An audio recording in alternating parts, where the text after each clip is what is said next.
Good evening, I'm Matt Woodman. This is CTV News at 5. Tonight, a provincial committee votes to recommend a separation question on the fall referendum.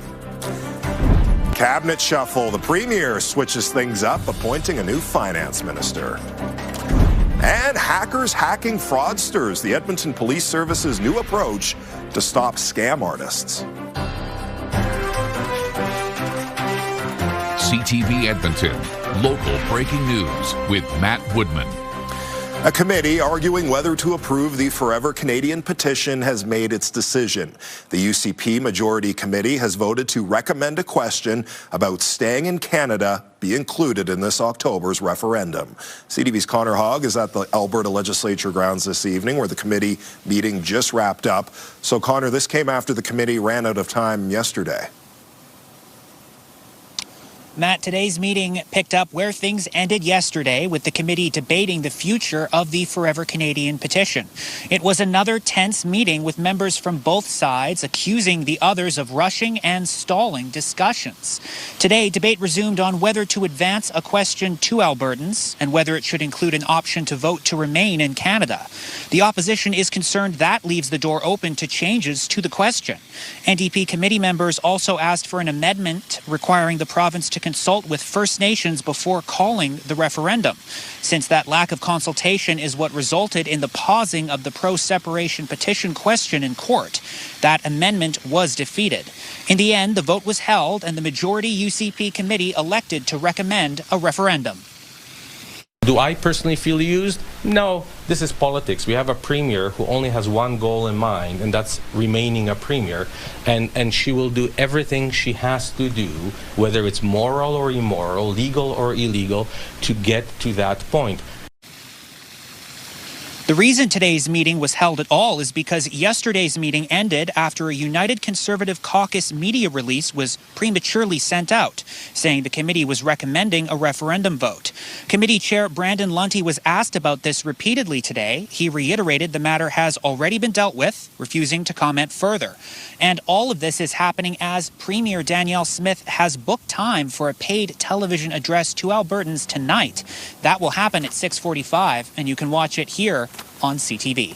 Matt? All right, Connor Hogg live at the Legislature tonight. Thank you. Alberta's Lieutenant Governor had a distinctly Canadian message during today's cabinet shuffle swearing in. We must not lose sight of our goal, the desire to improve the lives of our fellow Albertans. For this reason, it is all the more important that our elected officials orient themselves around the basic principles of democracy, the rule of law, and good government that define our Canadian way of life. The cabinet shuffle comes as Finance Minister Nate Horner and Hospitals Minister Matt Jones leave their roles. Adriana LaGrange is taking on a new health portfolio. She'll be in charge of hospitals. Taking over for primary and preventative health services is Justin Wright. Jason Nixon is the new Minister of Finance. There are also new ministers appointed for agriculture, utilities, and assisted living. Federal Conservative leader Pierre Poilievre says he will be campaigning for the pro-Canada side. I want a strong Alberta within a united Canada, and all conservatives will be campaigning for Canadian unity in Alberta, and potentially, we hope not, but potentially in Quebec as well if the separatists win there. Poilievre went on to blame the Prime Minister for the rise in separatist sentiment. He suggests Mark Carney do more to end it by pushing resource development and dropping the gun buyback program. An afternoon fire has damaged 2 homes in Fort Saskatchewan. The city of Fort Saskatchewan says Fort Saskatchewan and Strathcona County emergency crews responded to the call. The fire severely damaged 1 home with the roof caving in some areas. The siding the home next door also melted. No injuries have been reported. Investigators are still looking into the cause. The Edmonton Police Service is using ethical hackers to stop scammers in their tracks. The service says the unorthodox collaboration has helped prevent the loss of tens of millions of dollars. CTV's Nair Manisa explains. Criminals are getting smarter, more innovative, and reaching further. Edmonton's police chief says fraud investigations have become more advanced. From a policing perspective, this has dissolved our physical borders and means these investigations aren't what they used to be. EPS has now hired hackers for its fraud investigations. They've been working with police since last July. A unique opportunity for us to actually get involved before things could actually happen and people were victimized. EPS says ethical hackers target frauds that are in progress. They engage with scam centers, then use their expertise to hack into its systems and gain access. They capture data on victims. They can hear victims on the phone. They can see information going back and forth. And then they will then in turn provide that intelligence information to us so that we can then engage. In 10 months, EPS says it's intercepted more than $45 million from getting into the hands of scammers. Without them, we wouldn't be here to talk about this investigative success. Ethical hackers have a very important role with law enforcement. This cybersecurity analyst says it's now a crucial skill. Crime has also become more digital. It is inevitable that we're going to see more of these collaborations, more of these types of stories, and more people getting criminally charged as a result of the efforts of law enforcement working with these experts and private industry. EPS says as long as crime goes online, it'll be crucial to use ethical hackers. It's also worked with dozens of law enforcement agencies, including the U.S. Secret Service. Nair Misa, CTV News, Edmonton. Police are looking for an SUV they say is connected to a homicide in Castle Downs earlier this year. In February, officers found 38-year-old Ali Nur Mohammed Musa injured with gunshot wounds. He later died in hospital. Investigators have released these photos of what they call a suspect vehicle. It's a black Audi Q5. The model year is believed to be from 2012 to 2015. Anyone with information is asked to call police or Crime Stoppers. The man who threw an object off an Edmonton overpass injuring a woman has been sentenced. Police released video of the incident in March of 2024. It shows what the court has since heard was a 20-pound dumbbell thrown off the 53rd Avenue overpass onto a minivan driving on the white mud below.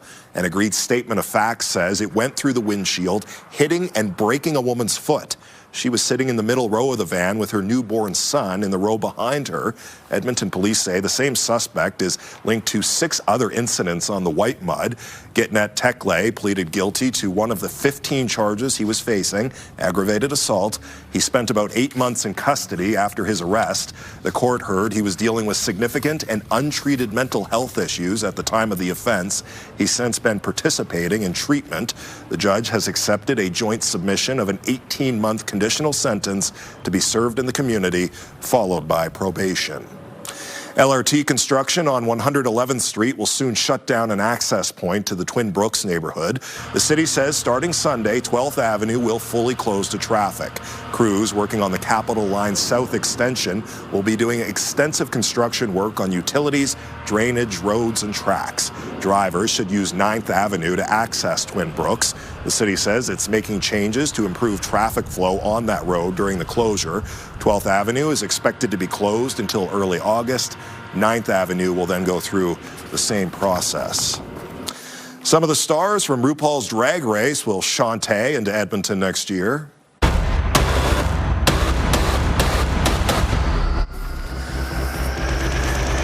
The RuPaul's Drag Race Work the World Tour will be at the River Cree March 20th. It will feature all-star queens including Asia O'Hara, Vanessa Vanjie, and Latrice Royale.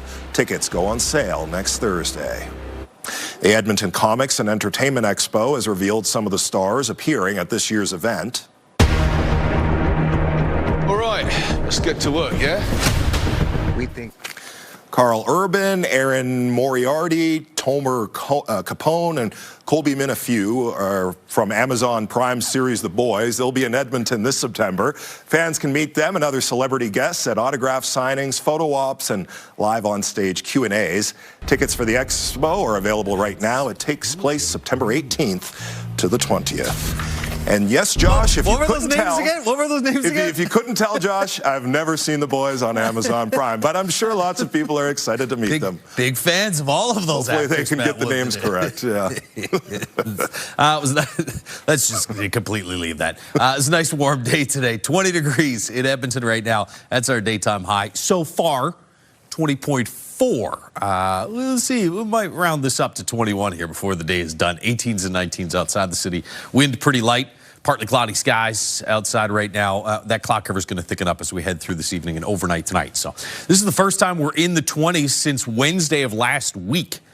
Puts us a couple of degrees above average after a cool start to the day.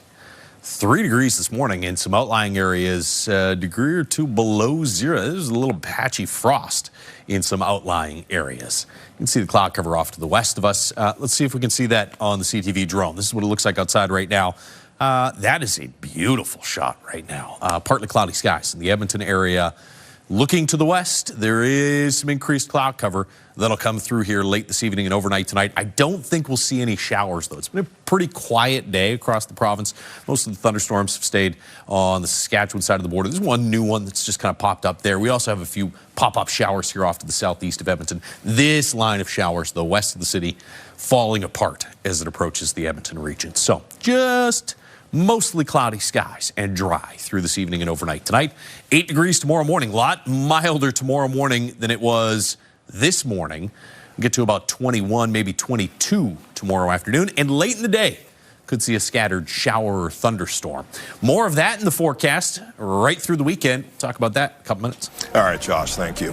Coming up next on CTV News, powering up, why a new electricity substation is coming to Edmonton's north side and how much it will cost you.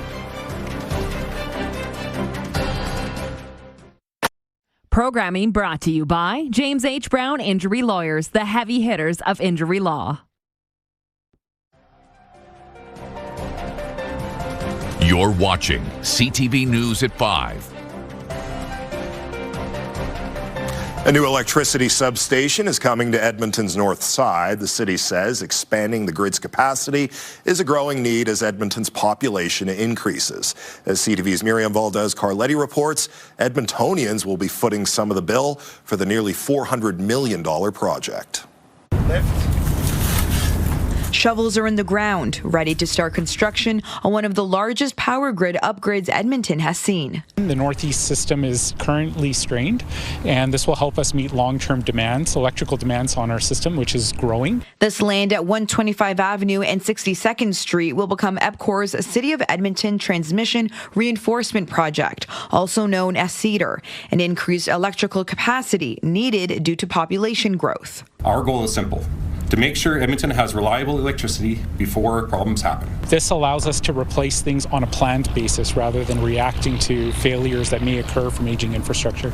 The project will cost nearly $400 million. EPCOR is paying for the bulk, with the rest coming from the Alberta Electric System Operator Service Charge.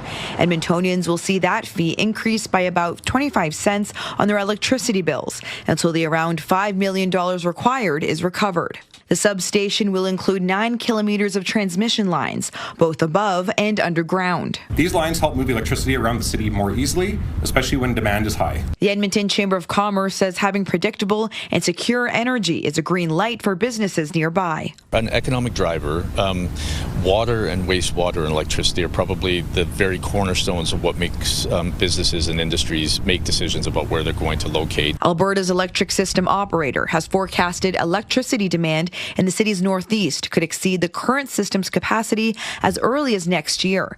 The city says while the system is strained, it doesn't believe it will fail before the project comes online. This project is addressing a system where there's need for upgrades in infrastructure. It's not in reaction to a grid alert.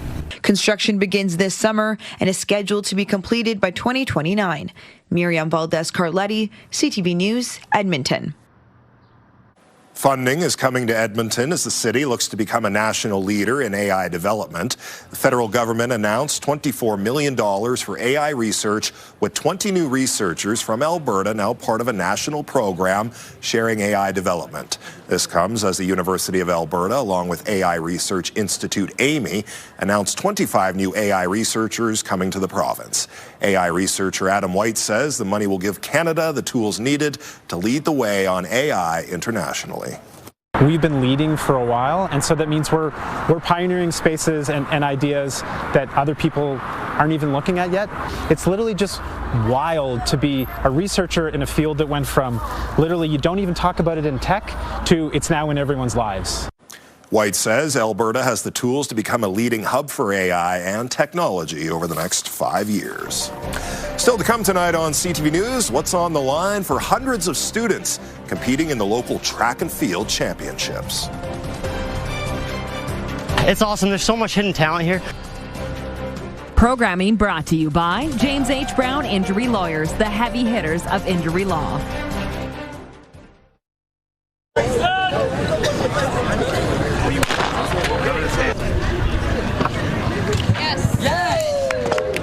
It's awesome. There's so much hidden talent here. More than 1,000 student athletes are showing off their running, jumping, and throwing skills at Foot Field. 56 Edmonton area schools are represented at the Metro Edmonton High School Track and Field Championships. One athlete says the competition is fun, but fierce. Oh, it's quite crazy. You know, it's so much more than junior high. It's really different, I feel. A lot of people here are really professional, club athletes. It's like a whole new level of athleticism. Today's winners will qualify for the Provincial Track and Field Championships in Calgary. They run June 6th and 7th. I'd like to try the javelin, Josh. Whoa! Might be the with me at the other. Yeah, you on the green screen over here. I'm just here to measure. Stop throwing at me. I'm glad to see the weather cooperated today. You wouldn't have wanted those championships happening yesterday. No, it was a little chilly yesterday. 13 degrees yesterday. 20 degrees so far for a daytime high. That's where we currently sit as you look through the River Valley Skycam. It's brought to you by Action Furnace. Fixed right or it's free. A little more sunshine earlier in the day than what we've got here late this afternoon and into the evening hours. The cloud cover will thicken up over the next little while. We mentioned earlier in the newscast, though, today, first time since last Wednesday that we're above 20 for a daytime high, and you can see right through to the end of the month. Looks like we'll be in the 20s for daytime highs. So warmer air rolled in today, and it looks like it's going to stick around. Saturday's probably one of the warmest days we'll see into the mid-20s. For a daytime high on Saturday. It's 20 in Fort McMurray. It was 21 an hour ago. 15 in Jasper, 19 in Grand Prairie and Lloydminster, where just off to the east, you've got some showers and thunderstorms. You've got a few scattered showers as well off to the southeast of the Edmonton area. Stettler up towards Camrose. No heavy rain, but some hit and miss showers there. And then these showers have been falling apart as they drop off to the east-southeast. They'll continue to fizzle out. So just some clouds overnight tonight. Tomorrow morning, few showers possibly north and west of the Edmonton area.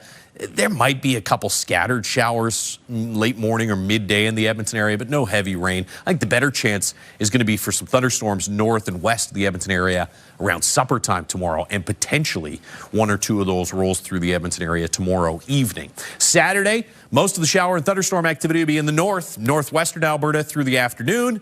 Here in Edmonton and areas to the south, it's a nice kick of warm air that puts us into the mid-20s. Saturday night, those thunderstorms move off into northeastern Alberta, and maybe at the southern edge of this, we get one of those cells rolling through the Edmonton area. So there's really almost every single day has at least a chance of some hit and miss precipitation, but hit and miss is the key phrase. There is no system that brings us heavy, steady rain and just kind of parks itself over the area for the next 5 to 10 days. 10 degrees in Fort McMurray tomorrow morning, 9 in Grand Prairie. We'll get down to about 8 or 9 here in the city. A little cooler in Red Deer at 4 degrees tomorrow morning. You're back into the low 20s across the northwest.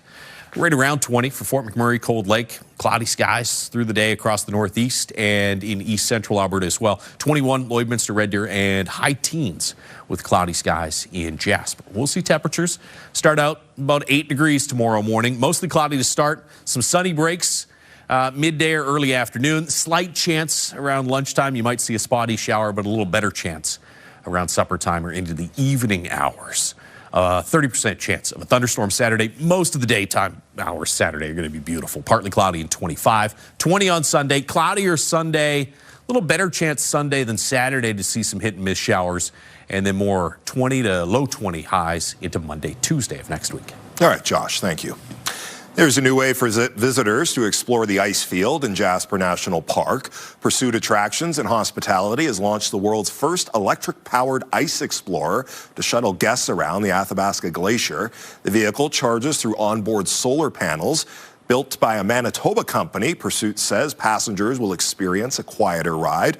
The launch is a pilot project to determine if more EVs will be part of the Ice Explorer fleet in the future. When we return, new at the zoo, the cute animal cubs you can soon visit at the Edmonton and Calgary zoos. CTV News at 5 continues.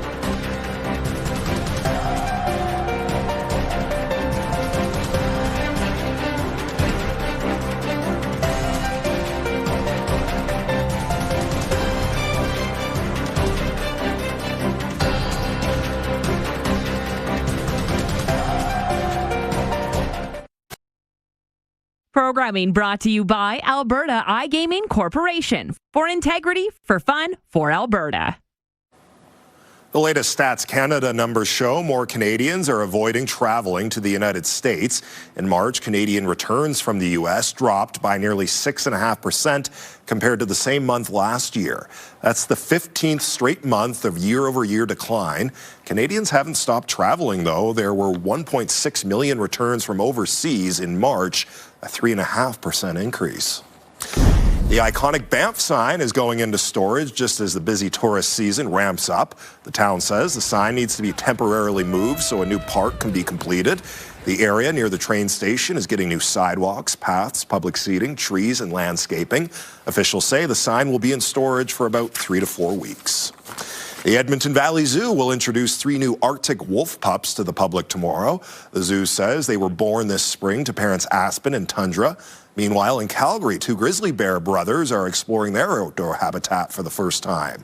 Turner and Fitz arrived at the zoo last fall after being orphaned in the wild. They spent the winter behind the scenes getting to know their animal care team. Now they're exploring their outdoor habitat in the zoo's Wild Canada section. Staff at the zoo say the playful cubs are doing phenomenally. They're doing great. Health-wise, they are growing as expected for young, just over a year-old grizzly cubs. Their weights are awesome. They are sitting at 110 kilograms for Fitz, and Turner is about 116 kilograms, so right on par with where they should be. The cubs were discovered alone after their mother was killed by a person near Diamond Valley. They're now just over 1 year old. There is no plan at this time to move the bears anywhere else. And that's our show. Thanks for watching. I'm Matt Woodman. CTV News continues right now.